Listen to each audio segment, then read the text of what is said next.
Telugu digital media network లో political కేటగిరీలో number 1 కేవలం 72 గంటల్లో 1,50,00,000 వ్యూస్ పైగా పాపులర్ టీవీ నెట్వర్క్. మీ పేరండి? ఆ పేరు కంబపు రాంబాబు, మాది పామారు నియోజకవర్గం, కృష్ణా జిల్లా నుంచి నేను ఇక్కడికి వచ్చానండి. ఎందుకండి మరి అంత దూరం నుంచి ఇక్కడికి రావడం? అంటే ఇది సోషల్ మీడియాదే కదా.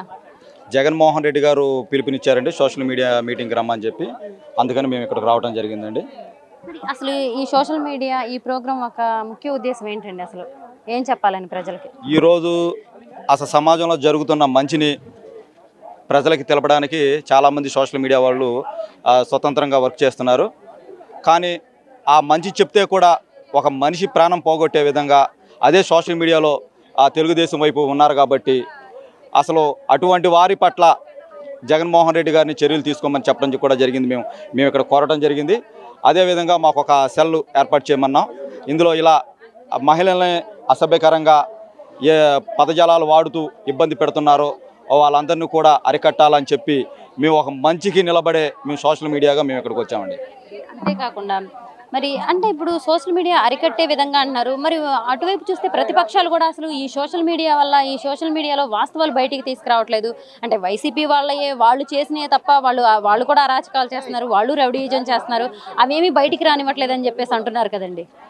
అసలు తెల్లారులేస్తే అబద్ధం చెప్పేవాళ్లే వాళ్ళండి.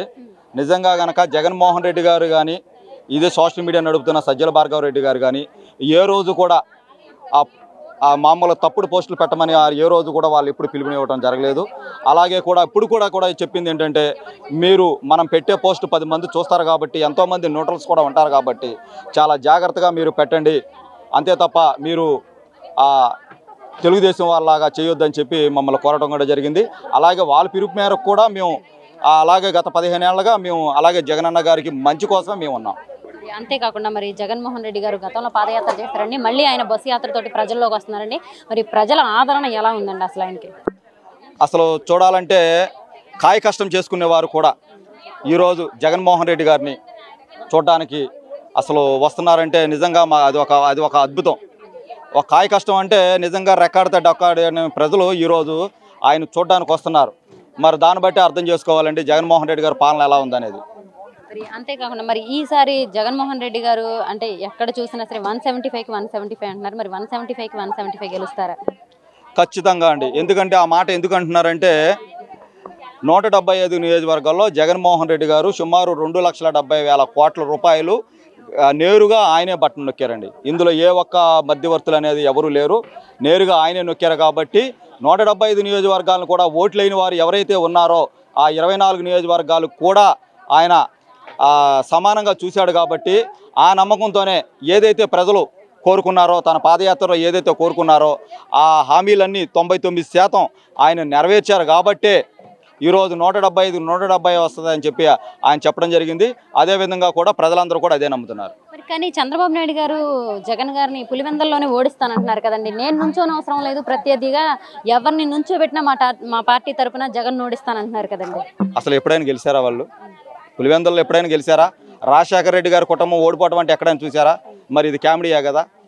అంటే అసలు ఓడిపోయిన కుటుంబం మీద నువ్వు కామెడీ చెబుతున్నావు అంటే దీన్ని బట్టి అర్థం చేసుకోవాలి.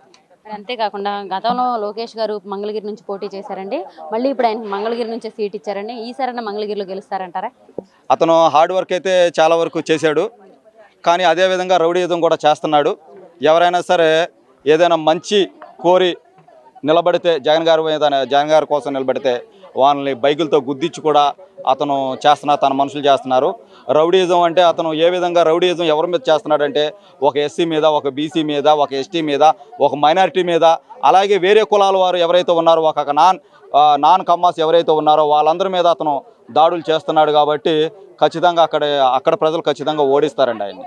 అంతేకాకుండా పవన్ కళ్యాణ్ గారు పిఠాపురం నుంచి పోటీ చేస్తున్నారండి. మరి ఈసారి పవన్ కళ్యాణ్ గారు పిఠాపురంలో గెలుస్తారంటారా? గతంలో 2 చోట్ల పోటీ చేసి ఓడిపోయారు ఆయన.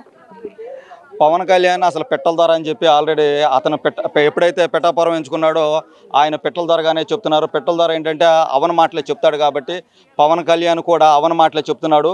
అసలు పవన్ కళ్యాణ్ ఎందుకు గెలవడో మేము చెప్తామండి. పవన్ కళ్యాణ్ వారి కులం వారు ఎవరైతే ఉన్నారో, ఎవరైతే యూత్ ఏదైతే ఉన్నారో అతని సినిమాకి ఆకర్షితులయ్యి నిజంగా కనుక సీఎం సీఎం అంటే చీఫ్ మినిస్టర్ అని చెప్పి మేము చెప్పే పదం సీఎం అంటే పవన్ కళ్యాణ్ మనసులో కామన్ మ్యాన్ అని, ఆ కామన్ మ్యాన్గా ఉండిపోదామన్న ఉద్దేశంతోనే తనకిచ్చిన గాయత్రి మంత్రం అని చెప్పాడు. 24 నుంచి 27కి వచ్చాడు. ఈరోజు 21 నుంచి 10 సీట్లకి అతను కుదించబడ్డాడు. 10 సీట్లు వచ్చినోడు 175 మార్కులకి ఇస్తే 88 మార్కులు పాస్ మార్క్ అయితే అతను 10 మార్కులకు రాసినోడు ఎవడైనా పాస్ అవుతాడా, అసలు సీఎం అవుతాడా? నిజంగా కూడా బుద్ధి జ్ఞానం లేని వాళ్ళు ఎవడైతే ఉన్నాడో ఆ పనికిమాలోని ఆ పవన్ కళ్యాణ్ని ఈ విధంగా సీఎం అనే పదం కామన్ చీఫ్ మినిస్టర్ కాదు కామన్ మ్యాన్ అని చెప్పి అర్థం చేసుకోవాలని చెప్పి మీ మీడియా పరంగా మేము చెబుతున్నాం.